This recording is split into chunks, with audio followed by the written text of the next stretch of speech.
Hello hello छूट गई hello hello छूट गई तोहरा बिना हेलो हेलो छूट गई हेलो हेलो छूट गई तोहरा बिना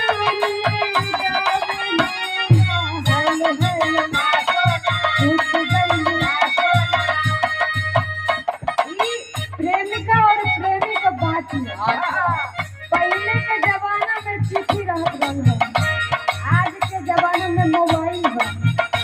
लोग शादी से पहले ही बातचीत चालू कर देता है। अभी तक तो वो पूछत रहना, अब वो लड़की पूछत रही हेलो हेलो छूट गई हेलो हेलो छूट गई तोहरा बिना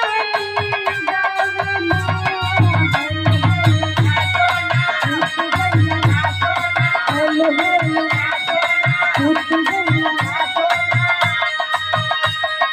ये आजकल का ट्रेंडिंग गीत है।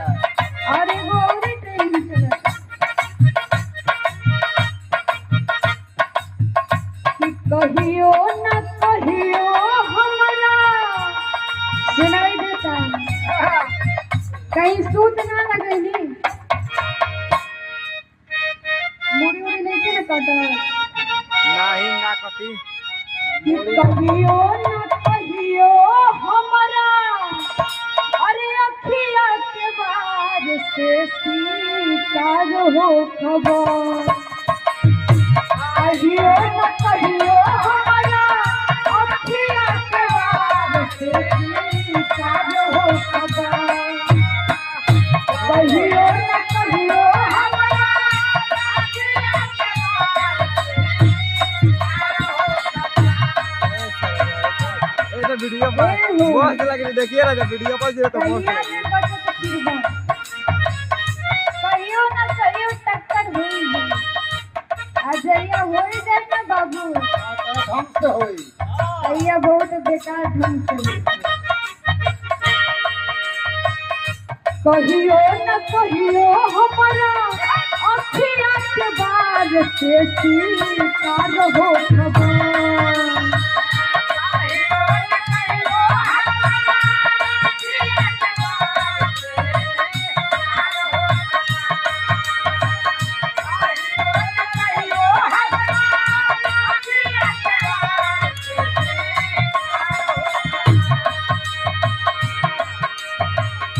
कहियो न कहियो हमरा अखिया के वार से सीतार हो खबर तो दहिया मिलवाए पर जा तू हमार हो खबर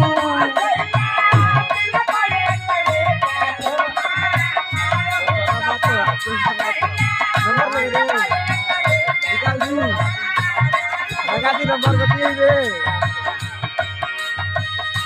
और उसे भी ट्रेंडिंग और चलत है। लेकिन ज्यादा देर दूर जाएगा आजकल ट्रेंडिंग का जमाना है।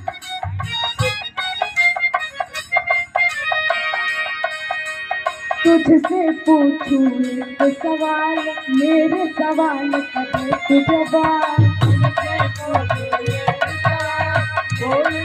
कहाँ कह रहे ही तावा कहाँ में तू पाके बड़ा बहुत सारी वाला केवल तक दिया है बे अरे छोट कर रहा हूँ लेकिन क्यों तो सवाल बोल जरा क्या है तेरा हाल